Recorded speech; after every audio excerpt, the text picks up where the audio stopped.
Make them healthy. That's right. Right. So what kind of bias is that? Well, that's just the, I call that patternicity, tendency to find meaningful patterns in random noise. Most of it is just random. Right. Like Jesus and a piece of toast. Yes, the Virgin Mary and the grilled cheese sandwich. Right. Yeah. Exactly. We're really good at that, but for reasons that I think are plausible, right? With the lion in the bushes. Tell us that story. Right, yeah. So you hear a rustle in the grass. Is it a dangerous predator or is it just the wind?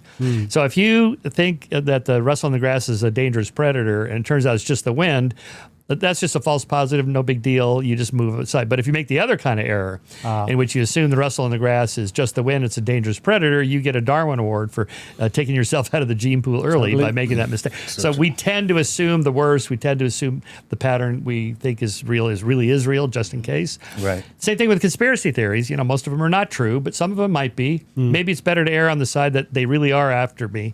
Even if they're not after me, they might be. Right. So I better be cautious just in case. It's funny when you say that because I have talked, I do a lot of work in climate. And one of the things I say is everybody loves conspiracy theories, except the one conspiracy theory that's in front of everyone.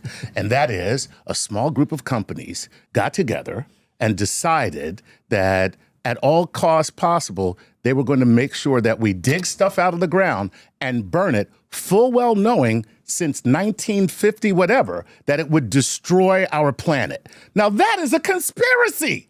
But you say that to people, they're like, dude, get the hell out of here. Well, same thing with tobacco, big tobacco. They knew. Big tobacco. They knew. They knew the deal. For a long time. That's a conspiracy. Yeah, but these right. conspiracies, they're not sexy. They don't have aliens, and so nobody cares.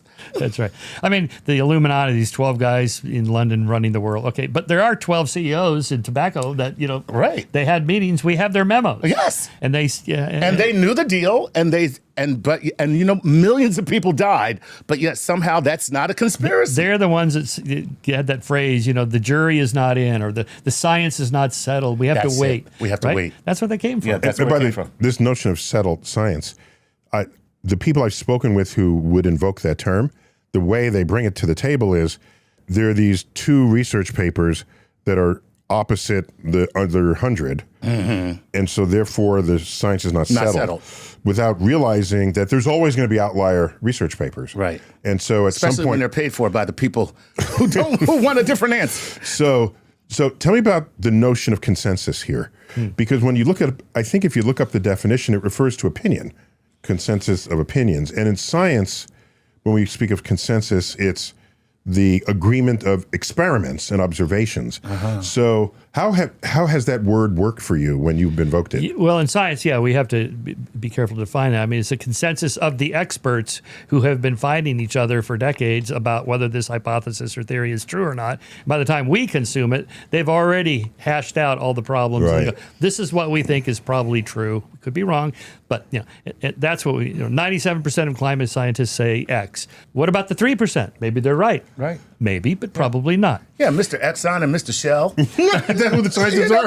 That's the three scientists. Mr. BP, Mr. Exxon, and Mr. Shell. I mean, Neil, you must get these papers. I've been working in my garage here, and Einstein was wrong, and Newton was wrong, and Hawking was wrong, and I got the theory of it. I'll share the Nobel Prize with you if you help me with the math. Right. I mean, you get these.